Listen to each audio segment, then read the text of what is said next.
Welcome to the deep dive.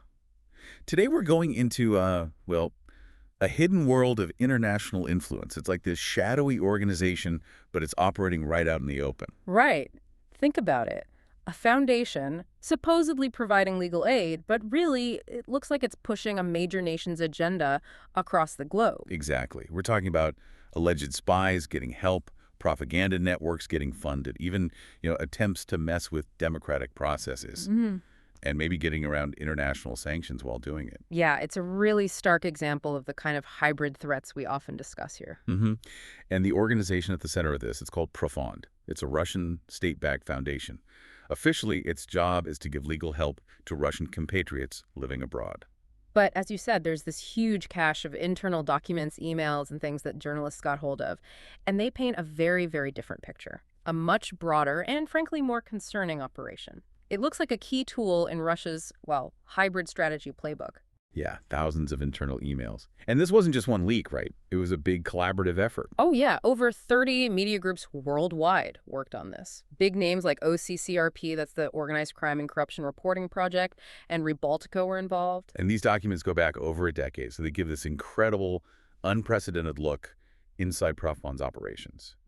Really exposes the mechanics of a major hybrid threat actor. So our mission today really is to pull out the most important stuff from these investigations. We want to figure out how Profon actually works as this influence machine, a key part of Russia's hybrid toolkit. What kind of people and activities does it support? How does it try to dodge sanctions? And what does all this mean for international security, for the sovereignty of other countries? We really want to give you a clear picture of this complex situation, hitting the key takeaways about how states can use these seemingly harmless organizations for, strategic influence. Okay, so let's start unpacking it. Profond's public face, it's all about legal aid for Russians living outside Russia. Seems reasonable on the surface, right? Helping your citizens out if they get into legal trouble abroad. That's the official line, yeah. Defending the rights of Russians overseas, mostly by helping with legal costs if they run into problems. And to be fair, the investigations do show some cases where it seems like genuine legal help was given. But, and this is the big but, isn't it?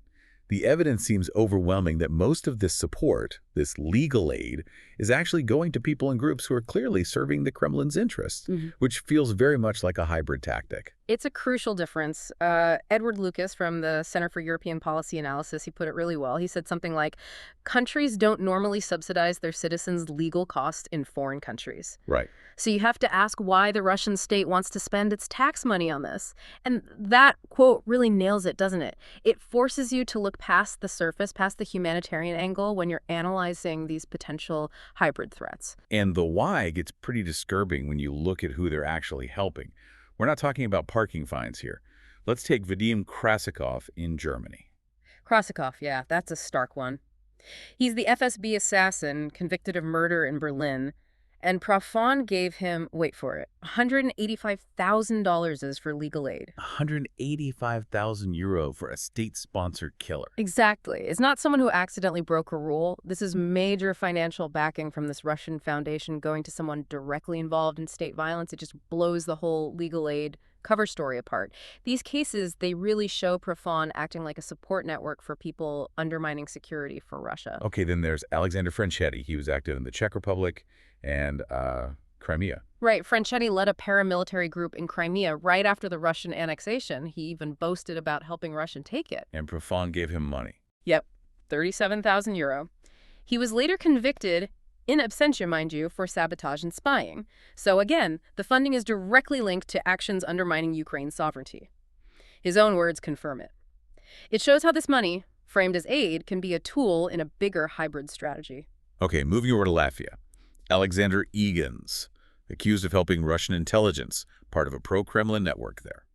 He got about 6,500, a bit less. But what's interesting there is how he got it. The money went through family members. Avoid sanctions. Seems very likely, yeah.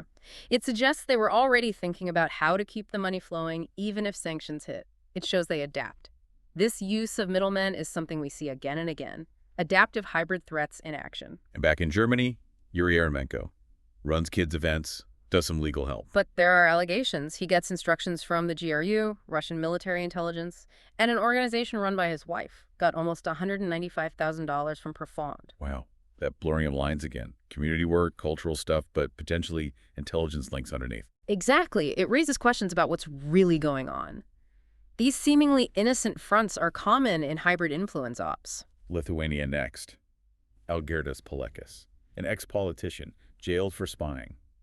Profond gave him a small grant for legal aid, but they also funded a whole PR campaign trying to discredit a war crimes trial involving former Soviet officials. Wow. And he worked with FSB-linked operatives. So it's not just about the individual's legal fees. It's about shaping narratives, interfering with justice systems. Precisely. It shows Profond's agenda goes way beyond just legal defense. It gets into historical revisionism, judicial interference. The FSB links just hammer home the connection between the funding and Russian intelligence goals. It's multi-layered. And one more from Latvia, Sergejs Sidorovs, a taxi driver. Yeah, but convicted of espionage. He was gathering info on Latvian and NATO forces, apparently even plotted to bomb a drone site. And Profond helped him. He got 5,000 euro. And get this. The money was physically carried to him from Russia by someone else, Svetlana Nikolaeva, who also got arrested. Wow. Actual cash smuggling. Right. Like old school spy stuff. Right. It shows the lengths they'd go to, even using classic tradecraft, to support people actively spying for them. Okay, so we've seen how Profond's idea of legal aid stretches to cover people accused of pretty serious stuff, like espionage and undermining security. But it doesn't stop there, does it? They're also deep into the information war game. Oh, absolutely. Shaping public opinion is a huge part of this. The investigation found Profond funding propaganda outlets in 26 countries. 26. That's a massive reach. It really is. It shows this is a coordinated, widespread effort to push Kremlin narratives globally. Classic state actor influence projection using non-military means. Like in Denmark, apparently Russia gave 200,000 kroner to a news channel aimed specifically at Danes. Yeah, and in Estonia, they paid for a lawyer for Svetlana Bruseva. She was described internally as an information warrior working under intelligence officers, so someone actively pushing pro-Kremlin stuff online. So they're directly funding people described as warriors in the information space within EU countries. It highlights how they can kind of weaponize legal and financial channels for information operations. And maybe the most detailed example is this IMHO club in Latvia. Right, IMHO Club, a pro-Kremlin website, published hundreds of articles basically running down Latvia and the EU supporting the invasion of Ukraine. They got, let's see, at least 6.4 million rubles, about 65,000 since 2022, plus almost 17,000 more for legal fees. And the investigation showed some interesting behind-the-scenes stuff there. Yeah, it did. They used pseudonyms like Runcis Bejmats, probably to avoid being identified. There was internal pressure to produce a certain amount of human rights materials, which sounds pretty performative, right? Definitely. It shows that even within these networks, what they say they're doing and what they're actually doing might not line up. And they tried to recruit other journalists? Secretly. Yes, from established Kremlin media, but tried to keep it quiet. They also ran these anti-fascism conferences, bringing together pro-Russian activists from different countries. Suggests a bigger coordination effort, fitting into a larger strategy. But it wasn't all smooth sailing for them. No, apparently IMH Club faced funding cuts. Reasons cited were low readership and arguments about the money, which was oddly funneled through Moscow State Aviation Technology University. Huh. Weird. Yeah, it shows that even with state backing, these things aren't always efficient or effective. They have their own problems. And it wasn't just websites. Profond also funded, a history textbook in Lithuania. That's right, a textbook that basically justified the Soviet occupation of Lithuania, and the foreword was written by none other than Sergei Lavrov, the Russian foreign minister. Wow. That's a direct attempt to rewrite history with top-level backing. Absolutely. It shows how historical narratives get weaponized in these hybrid influence campaigns. Then in Greece, there was the Dialogos Club. Funded by Profond with the stated goal to, and I quote, form a positive image of Russia in Greece. They held conferences on Soviet achievements, the Russian Constitution. And they funded a book on objectivity in journalism in the context of hybrid information warfare. Seriously. The irony is pretty thick, isn't it? It shows how they use cultural and academic-looking initiatives to shape perceptions. Even talking about information warfare while being part of it, it's often quite hypocritical. And finally, Moldova, an exhibition called Immortal Stalingrad. Yeah, commemorating the Soviet WW2 victory. Funded by Profond, put on by a pro-Kremlin activist. And this was happening while Russia's invasion of Ukraine was going on right next door. Using history again, even as a conflict-adjacent country. It shows how they keep using historical memory to push pro-Kremlin views right up to the present day. Okay, so despite the EU slapping sanctions on Profond and its director, Alexander Udaltsov, back in June 2023, it sounds like they didn't just pack up and go home. Not at all. Their own internal assessment, according to the documents, said they could keep working in Europe without much difficulty using alternative and workaround options. Creative accounting, basically. Yeah. Let's talk about these workarounds. How do they try to get around the sanction? Well, some methods were surprisingly low-tech, like just smuggling cash across borders. Remember Tatjana Sokolova, the Estonian travel agent? The one caught with 10,000 euro cash. Exactly. Destined for a lawyer representing a Russian accused of spying, simple, old-fashioned cash smuggling. Oh, wow. Sending money through third-party bank accounts, like Andrei Yakovlev in Latvia. He seems to have acted as a go-between several times, creating a layer between Profond and the actual recipient. Makes it harder to trace, I guess. Definitely. And it suggests there's a network of people willing to help facilitate this, knowingly or not. Did they try anything more high-tech? There was an attempt to use cryptocurrency in Lithuania by someone named Stanislovas Tomas. It's not clear if it actually worked, but it shows they were looking at crypto to bypass the normal banking system. That's interesting. Always looking for new ways. Right. Shows they're thinking ahead about how to evade financial monitoring. We see that with other sanctioned groups, too. And even involving embassies. That was suggested in Austria, yeah. Yeah. Potentially using diplomatic channels, which have certain protections, to move money. A risky move diplomatically if caught, but it was on the table. And paying lawyers through banks in countries outside the EU. Yes, like in Greece. Again, just adding another layer of complexity, making it harder for EU authorities to track the money flow in our global financial system. The case of Svetlana Zaitseeva in Riga is also interesting. She ran the Moscow house there. Right, and when Latvia took over the building, Profond didn't directly fund her legal fight. Instead, Russia offered her a job in Moscow and said they'd cover her legal fees that way. So support, but not a direct financial transfer that sanctions might catch. Exactly. It shows the state has other ways to support people it favors, beyond just Profond's budget. Shows the broader resources and flexibility they have. And in Finland, this group, Mosaiki, they got funding, but then panicked when journalists started asking questions. Yeah, after a public investigation, they were apparently scrambling to find ways to hide any future funding. It shows the pressure these groups feel when their links get exposed. There's a reputational cost. Absolutely. And Yeah. thinking about all this, we have to remember the human cost, right? The people getting this aid are often facing really serious charges. Espionage, undermining national security, spreading disinformation. Definitely.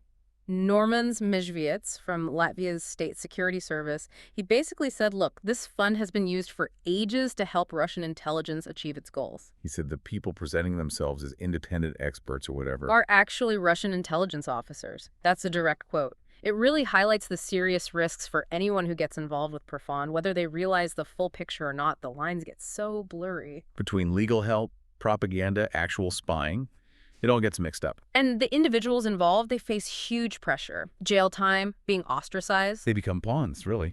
That's exactly it.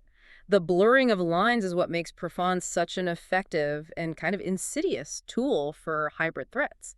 People get tangled up in this bigger game and face serious personal consequences. Now, before we wrap up, we should probably mention there's even more detail in the source material that we just didn't have time to fully unpack today. Oh, for sure. Like the specifics of that Baltijas anti-fascisti group in Latvia, their exact activities and funding links, that could give a really granular view of local networks. Right, and we didn't really get into the personal motivations of people like Andres Yakovlev, the guy acting as a financial middleman. Understanding why people do that could tell us more about how sanctions evasion works on the ground. Yeah, and the full scope of all the projects, Profond funded cultural events, other diaspora initiatives, it's huge.